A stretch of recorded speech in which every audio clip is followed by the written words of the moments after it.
सुनो धोखेबाज हो गई रे, मेरी वाली सुनो धोखेबाज हो गई रे। दिल से जिसको चाहा उड़नबाज हो गई रे, मेरी वाली सुनो धोखेबाज हो गई रे।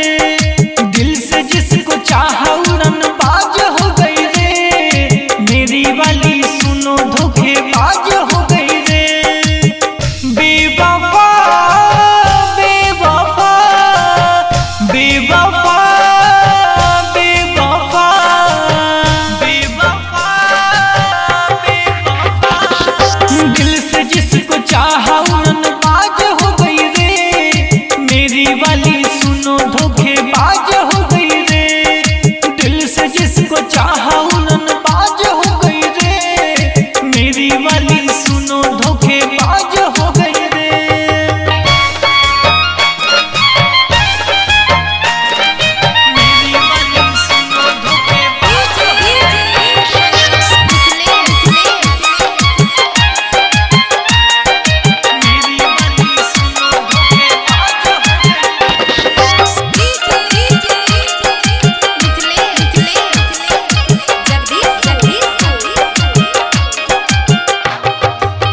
जान से ज्यादा प्राण से ज्यादा चाहा था मैंने उसको, यही दुआ मैं रब से करूंगा, जीवन में दे खुशियां उसको।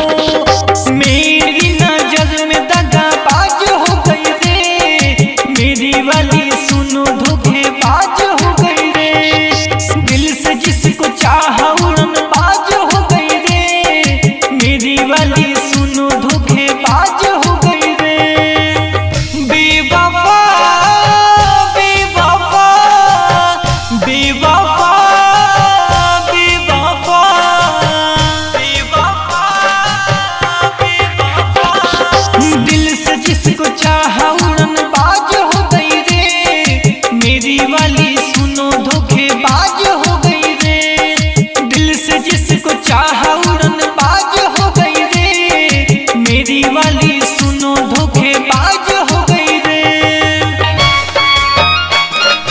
मेरी वाली सुनो धोखेबाज हो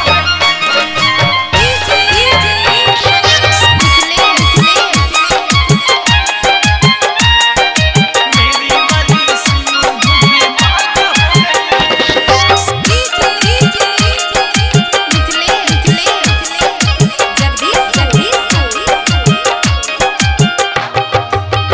ऐसा ना था अक्सर पहले जब मैं उससे मिला था, दर्द ये मैं कैसे सहूं, कैसा प्यार कसीला था। ना जाने किस बात पे नाराज हो गई रे, मेरी वाली सुनो धोखेबाज हो गई रे। दिल से जिसको चाहा उड़नबाज हो गई रे, मेरी वाली सुनो धोखेबाज हो गई रे। बेवफा बेवफा बेवफा बेवफा बेवफा बेवफा, हर दिल से जिसको चाहा उड़नबाज हो गई रे, मेरी वाली सुनो धोखेबाज हो गई रे। दिल से जिसको चाहा उड़नबाज हो गई रे, मेरी वाली सुनो धोखेबाज हो गई रे।